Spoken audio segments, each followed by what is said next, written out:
Eh ben, bonjour à toutes et bonjour à tous. J'ai le plaisir, l'immense plaisir d'accueillir Tony César de Janus Hendersen. Tony, bonjour. Bonjour Philippe. Tu es donc directeur commercial France de Janus Hendersen. En effet. C'est ça. Et ce que j'aime chez Janus Hendersen, c'est qu'il y a toujours une actualité de dingue. Et justement, ma première question, quelle est l'actualité en ce moment ? Alors en effet, l'actualité chez nous, c'est le développement de notre gamme ETF actif. Nous avions lancé fin d'année dernière nos gestions actions en ETF actif, notamment sur l'Europe et sur le Japon.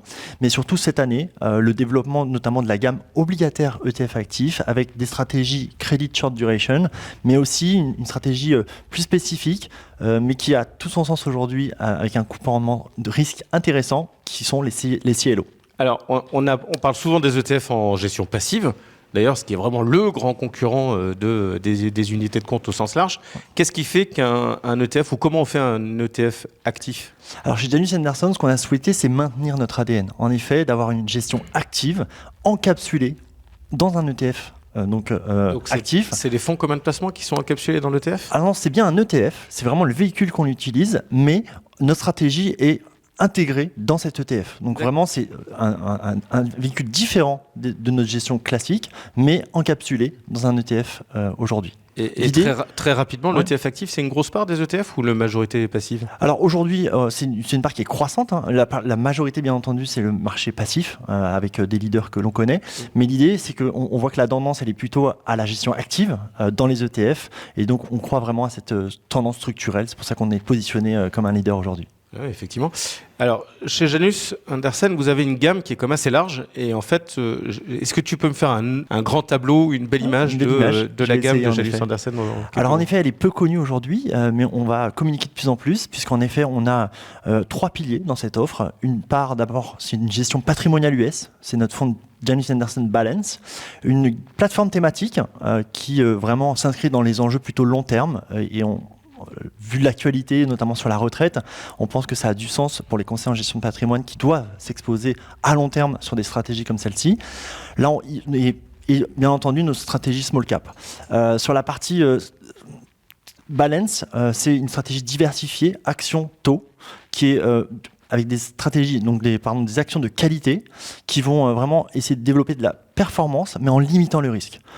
De façon très concrète, c'est de capter 70% à 80% du marché américain en termes de performance, mais diviser la volatilité par 2. Donc c'est une vraie brique patrimoniale, solide et lisible.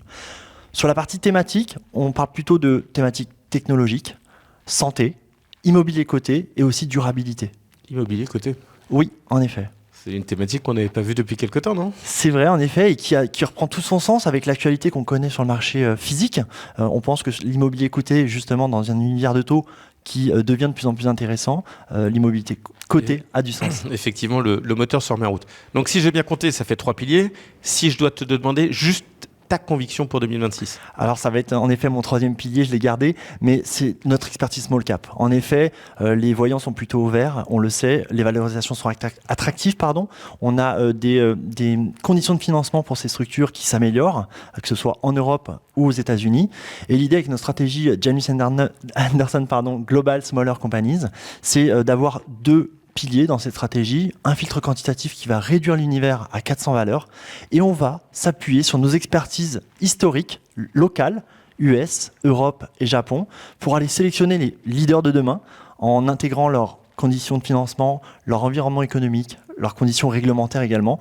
Donc c'est vraiment une approche pragmatique, mais qui va chercher les leaders de demain. Alors on sait que les small cap, en plus, on le vend en poupe.